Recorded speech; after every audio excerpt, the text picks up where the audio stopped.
मेलघाट की गोद में, जहां प्रकृति की फुसफुसाहटें परंपरा की गूंज से मिलती हैं, एक अद्वितीय उत्सव ने अपनी जड़ें जमाई।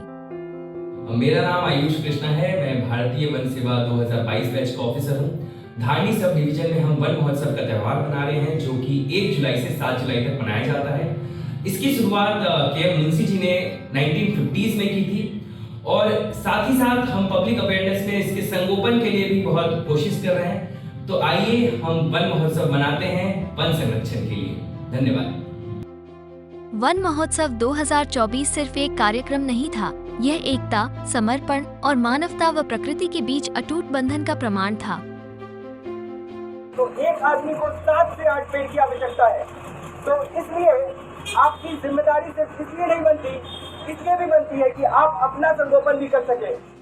1 जुलाई को मेलघाट प्रादेशिक वन विभाग के वन परिक्षेत्र धारणी और सुसरदा के सभी अधिकारी तथा वनकर्मियों द्वारा उत्सव की शुरुआत श्री गजानन महाराज मंदिर के पवित्र स्थल पर एक पेड़ लगाकर की गई। यहाँ एक माँ श्रीमती मायमुन बी राशिद शेख ने सभी माताओं के सम्मान में एक पेड़ लगाया, समुदायों के बीच सद्भाव का एक शक्तिशाली प्रतीक। जैसे जैसे दिन आगे बढ़ा, वन महोत्सव की भावना 21 स्थानों पर फैल गई। सरकारी दफ्तरों, स्कूलों, अस्पतालों, मंदिरों, मस्जिदों, शमशान और नदियों के संगम तक।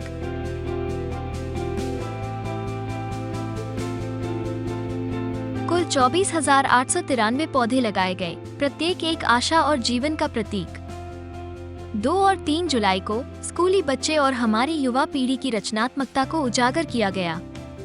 एक पेड़ माँ के नाम थीम पर आयोजित पेंटिंग, निबंध लेखन और वन्यजीव फोटोग्राफी, एक पेड़ माँ के नाम इस संकल्पना को ध्यान में रखते हुए पोस्ट बनाने की। वन महोत्सव सप्ताह प्रतियोगिताओं में 1500 से अधिक प्रतिभागियों ने भाग लिया। 4 जुलाई को समुदाय ने प्रकृति की ओर दौड़ के लिए एकजुट होकर भाग लिया। स्थानीय सरकारी अधिकारियों के नेतृत्व में सैकड़ों लोगों ने प्रकृति की रक्षा के उद्देश्य से दौड़ लगाई।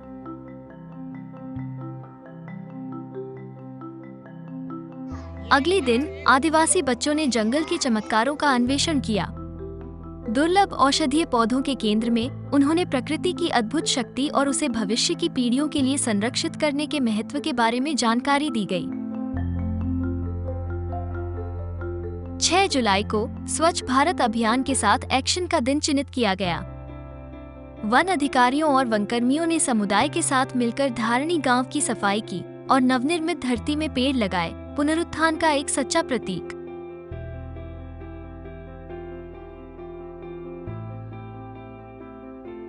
सात जुलाई को इस उत्सव का समापन उपलब्धियों के जश्न के साथ हुआ।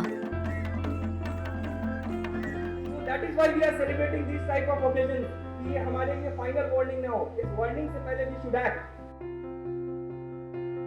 हम आते आते रहेंगे, लेकिन जो ये यहाँ का मेलघाट का इतना सुंदर जंगल है, ये यहाँ के लोगों का ही है। आप अगर इसको बचाएंगे तो इसमें आपका ही फायदा है। तर हे सगळं जे बदलत चाललेलं जगाचं वातावरण आहे, याला कुठेतरी आळा घालण्यासाठी पर्यावरणाचं संरक्षण ही फार महत्त्वाची गोष्ट आहे। 101 पेड़ की मेरे खेत में लगाए। मुझे पता नहीं था कि मुझे ये बोलने का भारतीय वन सेवा के अधिकारी के मार्गदर्शन में समुदाय ने सभी प्रतिभागियों के प्रयासों का सम्मान किया।